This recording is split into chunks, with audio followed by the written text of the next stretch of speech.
Okay. Now we're live for sure? Yes. For sure we're live? All right. I think so. Let's see. I'm not... We're live on what? On your page or on the Future of Comedy? I think on my page. Yeah. Let me see. Hey, yeah, you're live. Oh, where? Let me see. Okay, can I see that one? Yeah. Oh, cool. Oh, cool. So you're the one. There we are.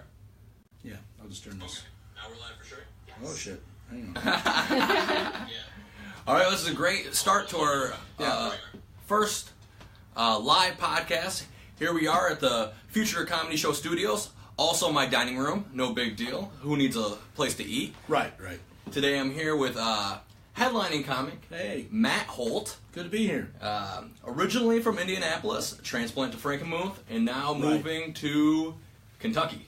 Right. Well, it was Indianapolis, Frankenmuth, Clio. Oh shit! Now that's a move up right there. Yeah. So and then soon to be Frankfort, Kentucky. Yeah. Oh, Frankfort, Kentucky. Yeah. And you're going to be the director of comedy productions. Yes, for On Tour Records, which is the record label I've been on for 7 years today. Actually, that's huge. Well, yeah, my first album came out 7 years ago today. That's no way. Yeah. Absolutely. All right. Are we going to be celebrating tonight? Put some shots back at Jen's, or more than likely? Yeah. Okay. Yeah, I mean, I'm here. I might as well be drinking. So yes. Yeah. Well, that's the only thing to do here in sunny Saginaw, Michigan. Yeah. Drink and avoid the police. Yeah. Which those are the same thing, actually. Well, they're out there. Yeah. They're out there. Yeah, it should be fun. Yeah. So tonight, if you want to see some great comedy, Matt Holt is going to be headlining Jen's Place, our first ever show there. It starts at 8 o'clock. We also have one of my good friends, Luda Grant, and a young guy, Ben. Yeah, Ben Respecki. It's his third time, I think, on stage. Yeah, he's you're like his mentor. Well, don't put that on me. If he fails, it's all your fault, man. Yeah, you had a chance, I know that's a lot. Is anybody saying anything? Anybody commenting on there? I can't even see it all. Oh, let me see. I can look at mine. Let me see. We have 10 people watching. However, 3 of them are in this room. Oh, well, so no, you don't count. That one didn't count. But 2 are in this room. So well, hey, we have 8. Babe, how about you get on yours and I can just read the comments off yours because I'm not getting it off mine. Oh, Chad's watching. Oh, hello, Chad. Oh, and Jennifer Lee shared our video. That's pretty dope. Yeah. Thank you, Jennifer Lee. Yeah, tune in. I don't know because this is. Yeah, you don't need it. You're right here. Who needs to watch it? I don't want to watch anything. Let's just put a mirror back here. Just knowing that I'm going to put this on the floor so I don't watch it because I don't want to see me in the mirror, let alone. We're going to put mirrors in the ceiling. That's our next installment here. Well, that's a different kind of podcast altogether, and that one I'd be down for. So.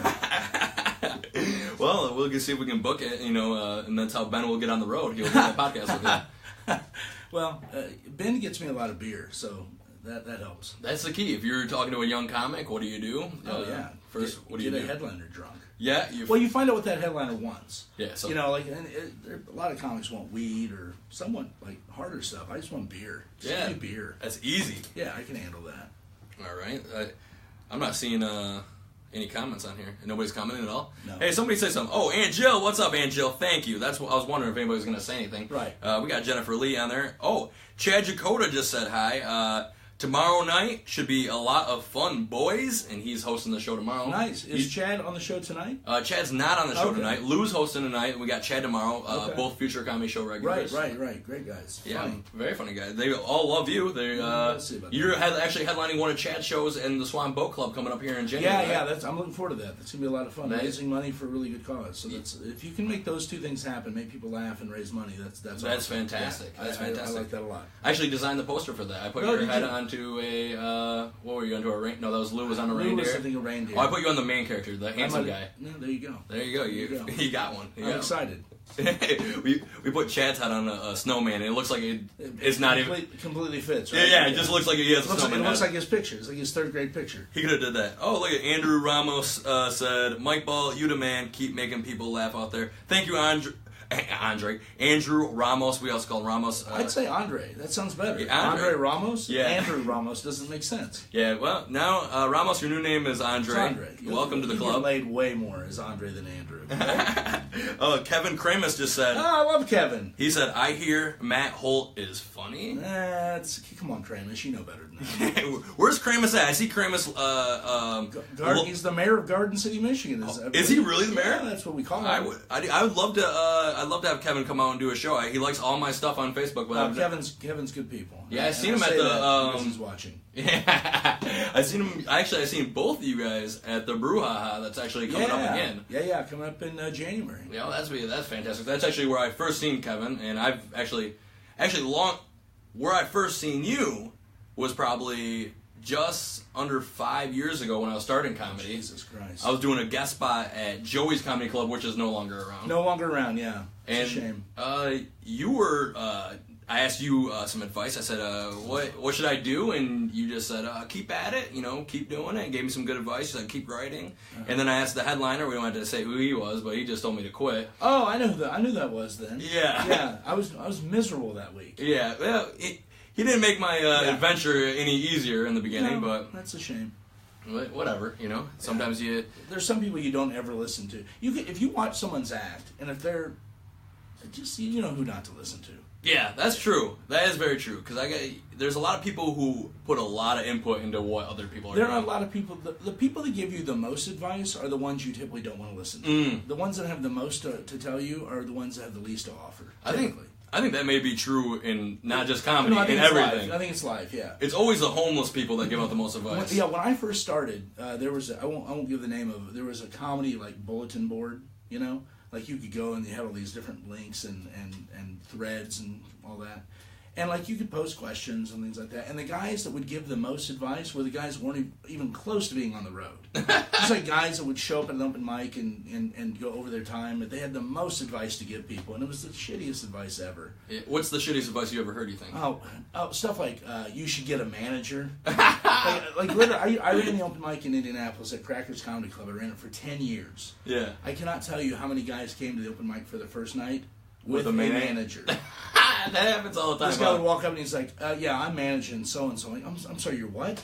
Yeah, I'm his manager. So do we give you his intro music? No. Or sometimes I'd be, yeah, give that to me. That's fun. They have a CD. It's their mixtape too, also. I would never play it. And the guy walks up and goes, what happened? You didn't play his... Yeah, we don't do that. But if you want to hand it to me, that's fine. You just put it in your car to listen to on the way to your next gig. Oh, it's terrible. That's funny. By the way, if anybody wants to be booked for the future comedy show, don't have your manager hit me up. Right. You can talk to my manager. She's my girlfriend. Well, and that makes sense. I would feel better if she were in charge of the stuff you were doing. Well, I'm getting a lot more done. She's been my manager for 3 days. I already got a backdrop, and we got a podcast. It's a nice backdrop. Things are changing. A good management is where it's at.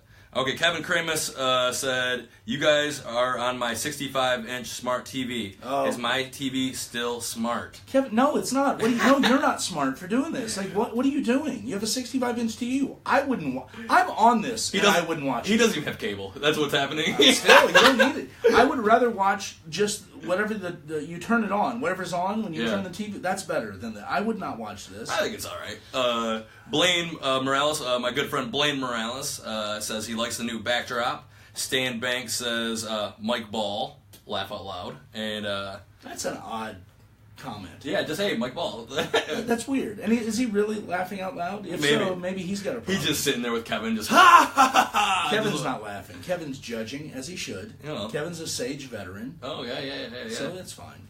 Well, that's good. We need to have Kevin come in and join us in a little threesome. Yeah, I'm not in for that. Oh no. All right, we'll take down the mirrors for that one. Yeah, no mirrors. I'm not. No, Kevin, I love you, but that's not gonna happen. Oh well, Lou DeGrant says. What's Lou got going? Lou says, I am driving, and you two make me want to steer into a tree. Yeah, that's kind of the goal, Lou. Well, you might as well get you out of comedy. Yeah, might as well do it, Lou. That's not... You're driving a Mini. Your life's bad enough. Yeah. You're in a Mini with yellow shoes on. Just end it now. That's a guy who's very comfortable with his sexuality, though. He's like, all right, let's get the tiniest car.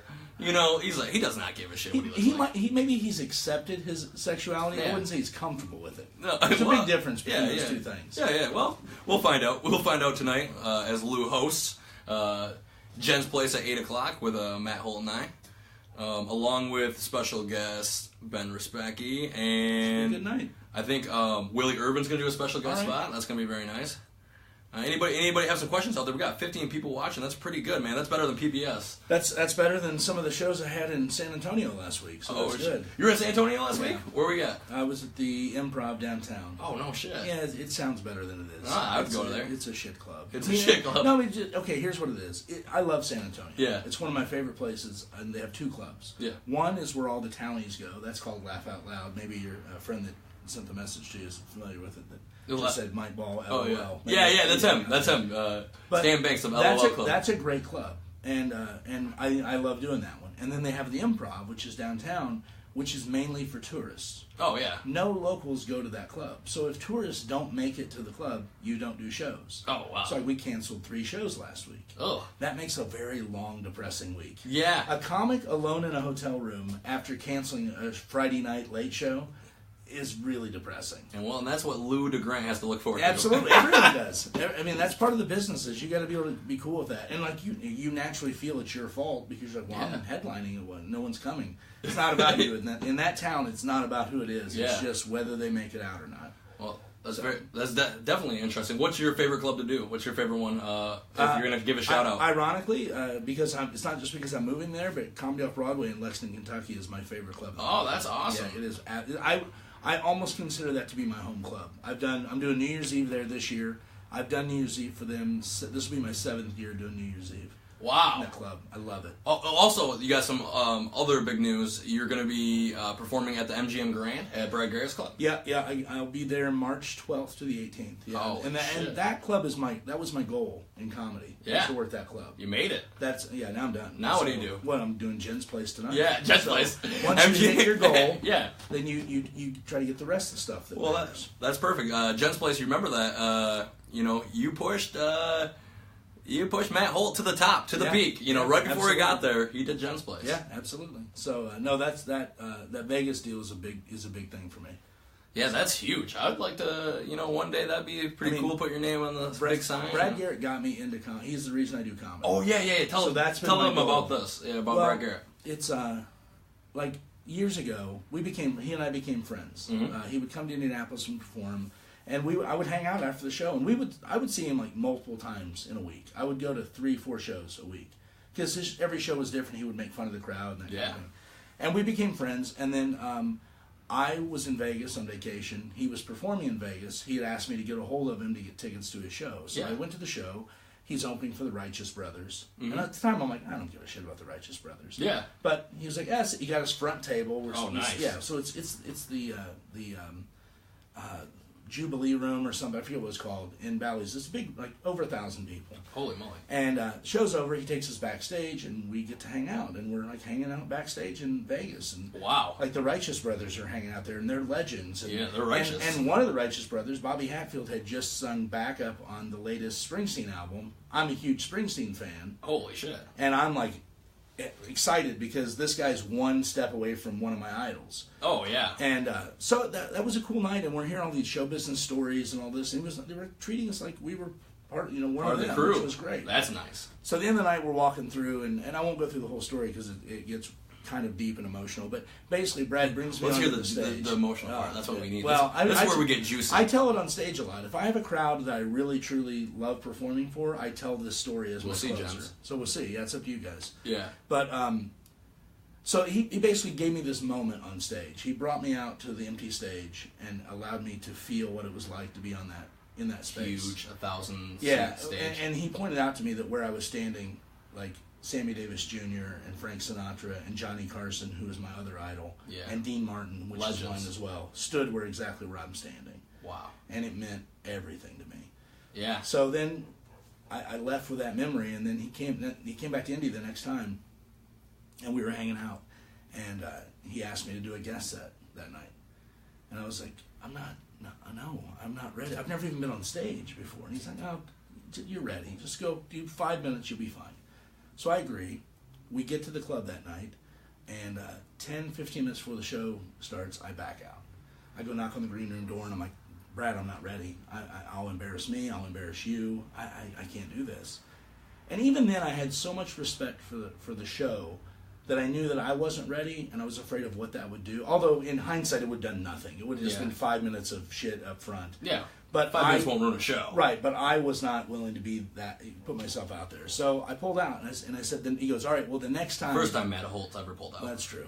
He's like, and I won't at Jen's tonight either. You're going to get it, Jens. He said, he goes, the next time I come through, be ready and go on stage. I'm like, absolutely, thank you, I appreciate it. He left. He got Everyone Loves Raymond and never came back. Oh my God! So it took me 7 years from that point to get on stage for the first time. And you know that he like drove away. He's like, you had your chance, Matt. And Well, then, and then he and I basically fell out of touch. We stayed in touch a little bit after that, but then he got huge. Yeah. And so it wasn't until just last October that I got to even get one-on-one with him again. Oh, did he remember who you were 7 years later? He eventually did. Now he's sober now, and he was not then. Okay, so yeah, he's that's a 16 years sober. So a lot of that passed. He does not remember. And but we did reconnect, and it was Dave Landau actually. Got us together, Dave Landau, awesome. a hero of mine. Yeah, mine as well. I mean, and so it was really cool. And the cool thing is I'd already booked the date at his club before I had that chance to sit down and talk to him. Really? So I went into that meeting with no pressure at all. I had the gig. That's awesome. Yeah. So it's very cool, and it just that was where the club I wanted to work, because working Brad's room was like full circle for me. Yeah, that's a circle. And then here's the cool part about that: the night that he offered to put me on stage, the show was, I forget who the host was, but Brad was the headliner, and the feature was BT. Oh yeah. Okay? BT is a friend of mine out of Indianapolis. Yeah, as BT is well. hilarious. Yeah, he's a beast on stage.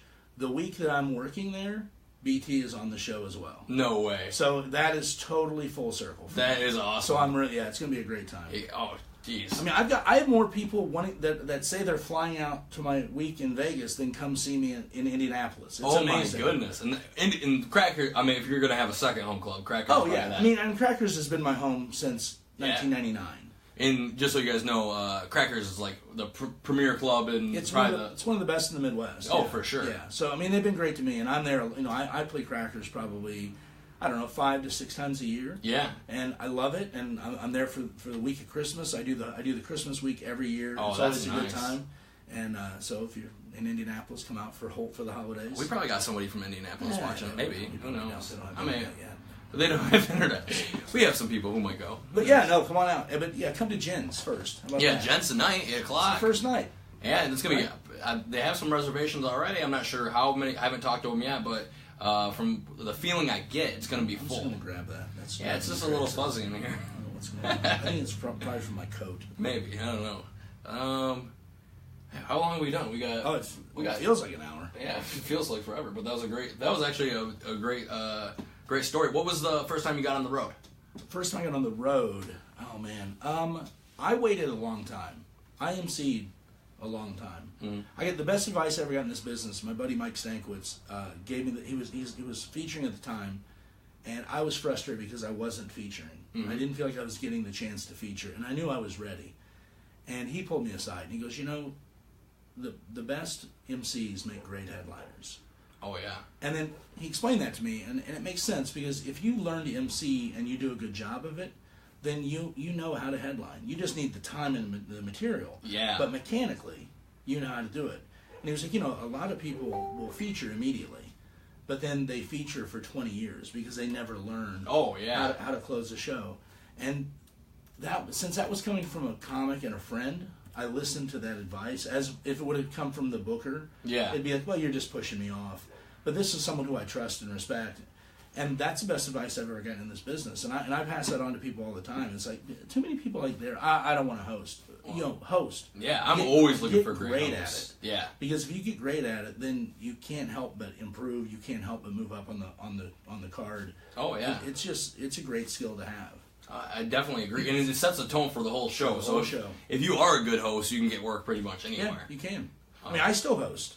I'll still pick up hosting spots. Where would you host at? I'm hosting Brad Garrett's room. That's how I started. Shit. Yeah, well, absolutely. That's the top of the. You went to the top of the game. Now you're getting level. Yeah, you got to start. You got to prove what you can do. Yeah, and that's the part of it. And if I were one of those people where I thought, well, I'm above hosting, I'm going to turn down my dream. Yeah, absolutely. You do the spot you get. I mean, I remember absolutely. the first spot I got was a DJ booth. You know? Yeah, you start somewhere, you know? And you have to, do you want to work or do you not want to work? That's what it comes down to. Yes. So there are certain places, I mean, there are clubs that I headline and there are clubs that I feature. And I'm okay with all that. Oh, yeah. What I do is when someone offers me work, I look at my calendar and see whether I'm open or I'm not. Yep. At that point, I determine, do I want to work for this amount of money this week or do I not? And if I do, then I do it. Whatever that spot is, I don't care. I'm telling jokes and getting paid for it. It's the best job in the world. That's all that matters. Now, well, growing up, would you ever think that was going to happen, that you were going to just be able to tell jokes for a living? I mean, pretty much, now you're the director. I've wanted to do this since I was 5 years old. And I wrote and produced and performed a one-man show about this whole thing. So I wanted to do it forever. I never thought it was possible to do. I didn't know how to do it. And then I had a corporate job, from the time I was 18 to the time I quit to do comedy full-time.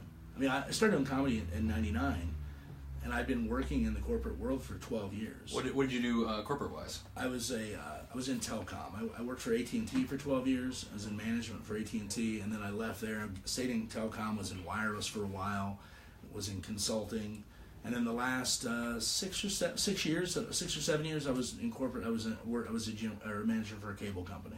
Wow. And so I was doing that, and I was working, 50 hours a week, and I was still doing 22 weeks a year on the road. Holy moly. And at one point, I'm like, I can't do both. And so which do I want to do? Yeah. And I was making really good money at that job. I was making really good money. And one day I was like, I can't do this anymore. And I went and put my notice in. And it's not like I had 3 months of checks in the bank. I had no money saved up. Yeah. I just stopped getting paid. And then comedy paid my bills from that moment on. And it was scary. It was scary, but worth it. Oh, absolutely. Everyone should go. Whatever your dream is, you should go after it. And there's going to be scary times, and there's going to be bumps in the road, and there's going to be times where you think you can't make it, and then that's what makes you do it. Well, it gives you that pressure. It's absolutely. It's this or nothing. I didn't have a plan B. I wasn't going back to a corporate job. The best day I had was the Monday after I quit my corporate job. I went into my closet and I took every piece of business casual clothing that I owned and put in a garbage bag and took and donated to Goodwill. Oh, wow. Because I was like, I'm never wearing this stuff again. Good shit. It's like when you lose weight and you get rid of the stuff that you used to wear because it was the big size. Yeah. The mentality is, I'm never going back to this, so I have to get it out of my life so that I can't be tempted. Yeah. Everything that was, then the next gig I got that was kind of corporate, I had to go buy clothes because all I had were T-shirts and jeans and shit. But it meant everything to me. So the message to everybody out there who has a job, even if they like it and they want to do something else, say if you're working at McDonald's, throw those fucking clothes away. Who cares, man? Just do what you want to do. Find out what you want to do and make that your goal. And if it takes 6 months, fine. If it takes 10 years, it doesn't matter. As long as it ends up with you doing whatever that thing is, the time doesn't matter. It's the end goal. If it's what you want to do the rest of your life, don't be in a hurry. And I tell comics that when they're talking about, I want a headline, or I don't want a feature. Great. Do you want to do this forever? Then don't be in a hurry. It's a really cool ride. The business can be tough, and there are times where it sucks, but if it's what you want to do, it's so great, and it's worth it. It's worth all the agony and all the pain and all the that shit, disappointments. Yeah, because that moment where it works is so great. The time that you're going to cross that finish line when you're going to hit your goal at the MGM, and you're going to do all that time is going to be worth it for sure. Yeah, and you have little goals along the way, and when those milestones hit, man, it feels so good. Yeah. And you walk away and you're like, God, I'm so glad that I took the chance and I did this. And I would say this to comics, if there are any comics watching or listening or whatever, don't go on the road with your game console and your bag of weed and do the show, stay up and drink and all that. Drink if you want. Drink, but don't smoke weed, man. But I'm saying smoke whatever you want. Do whatever your vices are, but get up the next day and work. Don't get up and just fuck around. Make it your job. Make it your business. Well, it's what you put in is what you get out, for sure. Absolutely. So, I still work 6-8 hours a day. Yeah. Working on trying to book my calendar and I wish I said I wrote, but I don't write typically. I write on stage, so I can't say that I do that. But work on your brand. Figure it out. You have to put the time into it, because if you don't, you're gonna be one of those people wondering why you're not working. I mean, I'm sitting here right now. It's December 6th, and I've got over half of my year next year booked. Oh, nice. Like I don't have a weekend off until August right now. Holy shit! So you're on the move, and I know that's true because Matt Holt texts me probably every 2 weeks to see if I have anything for you. Yeah, that's for sure. That's if you guys want to know. My Aunt Debbie, she says, shout out from your Vegas family. Oh. Maybe you hook them up with some tickets or anything like that? I can't even say that if that's the case. They have no comps or no? Here, that's a club that's sold out every night. Oh, well, so Aunt Debbie, you're going to have to pay for it. And I'll be honest to Aunt Debbie, with me getting my first week there, I'm not asking for anything. Yeah, Aunt Debbie, you're going to have to wait till I go there. It might be 10, 20 years. And I do know, to the people that are listening or watching, if you're looking to go to a show like that, I know Vegas, it's like a $60 ticket. Oh, yeah. Yeah, it's not a cheap show. Everything's $60 in Vegas. Yeah, it is. But I know that they're, from people I've talked to, it's a sold-out show every night. Oh, that's amazing. So, like, I'm not going to be my first week in a club going, hey, can I get some free... I'm just going to go in and shut up. For Mike Balls, I need some tickets for Mike Balls. They're like, I'm going to do my set, and I'm going to get paid, and I'm going to get the hell out of there. Oh, that's good. Well, that's awesome. Cami Sue says hi. Kevin Kramer says he'll host anything. Are you, Kevin? Kevin's a great example. Kevin? Are you hosting Brouhaha? Are you still on there? You still watching? I believe he is. I believe he's still on it. If you want to see Kevin, he'll be at the Brouhaha. He's funny. Kevin's great, and Kevin's a guy Kevin is a headliner. Yeah, he is a bona fide headliner. He destroys every time I've seen him. He is amazing, but yet he picks up hosting jobs because. Well, he's a great host, too. He is a great host.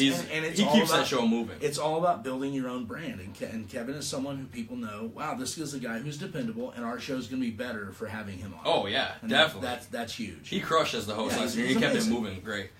Jason Andrew Roy said, love me some Mike Ball. Dude is super hot. My gay fan base is good. strong. It's good to have Actually, I did his wedding. My gay fan base is very burly. I don't know that. Kevin says he is at the Brew. Awesome. So, yeah, if you guys want to see Kevin, that'd be fantastic. You can watch him. He's hilarious. I don't know the whole lineup. I know Landau's back. Oh, Dave Landau. Landau's back. He's going to be on Comedy Central. This is not happening this season. He's at Brad's room right now. Oh, he's no there shit. This week. Yeah, he's headlining this week. And then I think Dave's doing the 8 p.m. Saturday show, which is the spot I had last year. Oh. And Sal D'Amelio is on there. Oh, Sal! I love Sal. If you've been out to a few shows, you've seen Sal. Yeah, Sal's amazing. He just headlined our Big Drew's show, packed out show there. And then, I'm trying to think. Yeah, man. And Sal's coming back here pretty soon. I'm not sure. One of these weeks at Bottoms Up, I believe. Oh, Sal's great. Yeah, Sal's awesome. Oh, and tomorrow, if you can't make the show tonight, which we hope you can, we will be at Bottoms Up in Bay City. It's true. Me, Matt, Lou, and a few guest spots. Chad's on that one. Chad's Lou's doing a guest spot, but Chad's hosting, and yeah. Chad's hilarious. Yeah, it's a good show. Yeah, that'd be a fantastic show, and they've already have half the reservations filled up for that one. Nice. Too. Let me see. Let me see if we can get the phone number for Jen. Kramus, while you're watching, just put the number on your Facebook reply. Scale of 1 to 10. How terrible is this Facebook Live? And you can be honest. You and I are friends. You can't hurt my feelings. I can't wait to see what this answer is because I know he'll be brutally honest. What did he put, a 3? And Kevin said... I think 3 is hitting high. I think I'm aiming high at 3. He hasn't said anything, but Michael Logan said, "Who's the guy on the left?" And I'm not sure if this is mirror image. Left or, Well, first of all, I don't know who Mike Logan is, so clearly you do, so he'd know who you are.